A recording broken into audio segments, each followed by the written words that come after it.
Welcome back to A People's Guide to Publishing. I'm Joe Beal, the founder and CEO of Microcosm Publishing and Distribution. I'm also the author of A People's Guide to Publishing, which distills what I've learned from selling millions of books over the past 25 years. I'm Ellie Blue. I'm the editorial and marketing director here at Microcosm. We are an independent mid-list publisher based in Portland, Oregon. We have 14 employees, over 650 titles in print with 20 to 40 new books per year, and we distribute thousands of titles from other publishers. We started this podcast so that we can share what we've learned with newer publishers so that you can learn from our mistakes. Or perhaps you just want to better understand the publishing industry. This week, we are going to talk about two new old books and how that came to happen, and more importantly, why.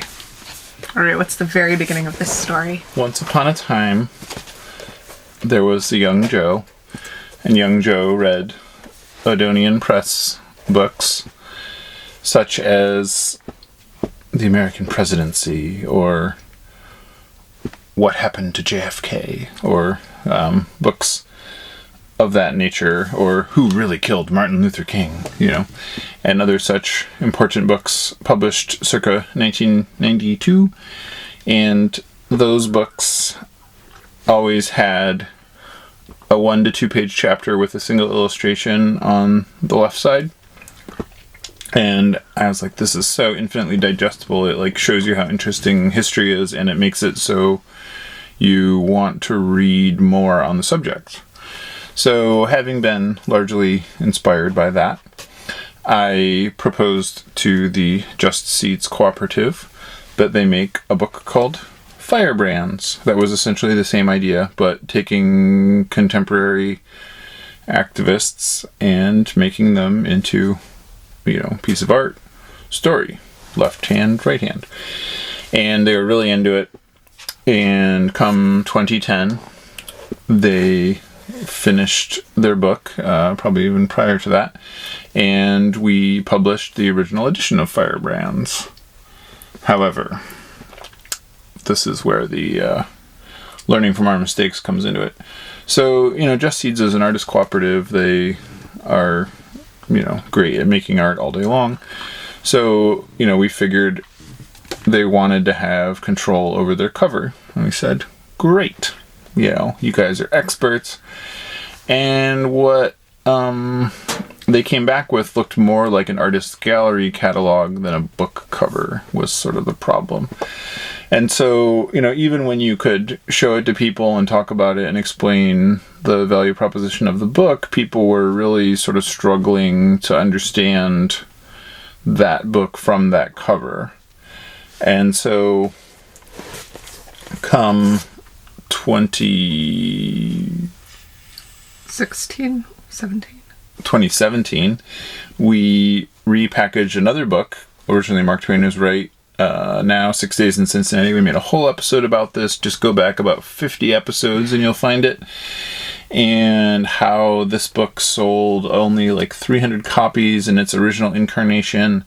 And then we sold 3,000 in the first month of publication when we repackaged it with a new cover as 6 Days in Cincinnati, where we literally did nothing but put a new cover on it. But actually the printer, the bindery that we had do that literally just pasted the new cover on top of the old cover, so the books had two covers. Mildly embarrassing. It was really confusing to our distributor. Mm-hmm. Much, much more annoying to the library wholesalers who deal in that level of minutia and data and, like to get things correct when they're cataloging. So, based on that success, we went back to Just Seeds and we were like, what do you think about putting a proper cover on this book? Because, what happened in the meantime? So in 2010, none of the popular books like this had come out yet. Rad American Women came out years later, became a New York Times bestseller for a press, the same size that we are. So that was really sort of shocking to be like, and it had similar art, it had similar format, it had, the very same people that are in this book, So, we knew there was a lot of potential, and if we were smarter, savvier, had better connections with binderies, we would have done this, 5 years ago and probably gotten a lot more out of it. But, here we are. And similarly, the book is having a lot of success.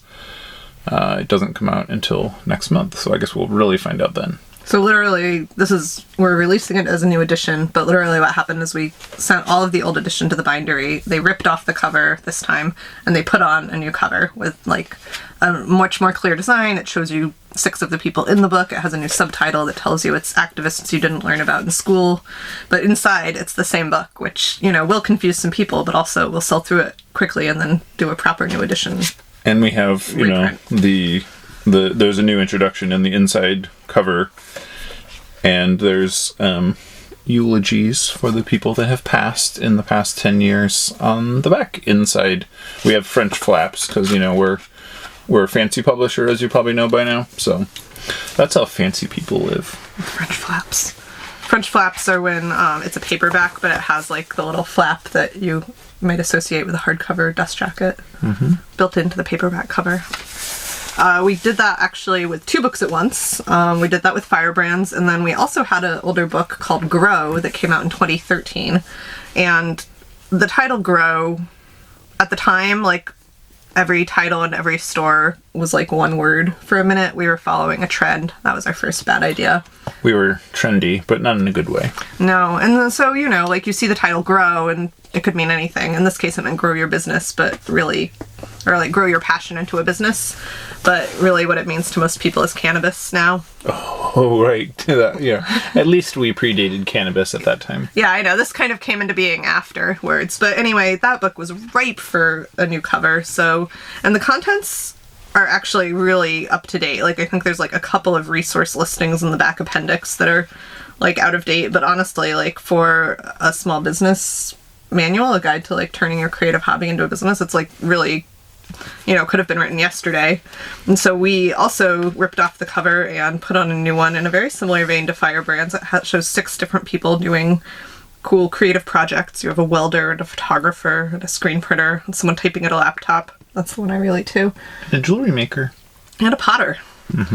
And we changed the title from Grow to Quit Your Day Job, which I feel like is like either totally perfect or completely awkward at this moment in history when everybody in the world is getting laid off and fired, but it is what it is. And, honestly, I think a lot of people are reevaluating their careers right now. It's not the worst timing. And we also had the author create a workbook to come out with it. So we're releasing the workbook and the book at the same time. The workbook is coming back from the printer any day now. That one's being properly printed from scratch. We still do that. Are we gonna repackage any other old books? I know, I was thinking about that when these came back and they looked so good. I mean, we haven't created concrete plans, sadly. So what the bigger publishers do, you'll love this, is when they make like comic books and then they do a rebind, what they actually will do is overprint the books, get the covers printed, and then, sit on all those paper pages, we call them in publishing business. Very technical. And then they bind all, there's just one printing. They print enough for the floppy comic books and they print enough for the, the graphic novel later. And then they just bind all those individual pages together at once. But, we don't have places to store that amount of paper and, we're not the big publishers, for another thing. That only really makes a difference when you're going from, 10,000 to 20,000 or, if you're going from really low numbers to intermediate numbers, like if you're going from printing 1,500 to printing 5,000, that makes, that's the cost per copy is much, much less. So, but all that besides, we don't really know. It's more of a TBD. I like the idea of planning to do it in advance someday rather than being like, how do we solve the mistakes of our past? Right, yes. There's a bit of that opportunity as well. But the moral of this episode is there are second chances in life. Yeah, that's true. Publishing. That's true. And that puts a whole new meaning on that sticker we sell that says, I believe in second chances. It's very on say brand. 4 books. We could just append 4 books to anything. And you could write it in Sharpie on the end. For books. Well, that's it for books. We'll see you next week For books. when we talk about... You missed your line. Thanks for joining us once again. Please send your questions to podcast@microcosmpublishing.com so we can answer them on future episodes. And please give us 5 stars on iTunes and everywhere else that podcasts are reviewed. You can find us on the internet at microcosm.pub, On Twitter at Microcosm. on Facebook at Microcosm Publishing, On Instagram at Microcosm_pub. and here in Portland, Oregon on North Williams Avenue. Thank you so much. Have a wonderful week.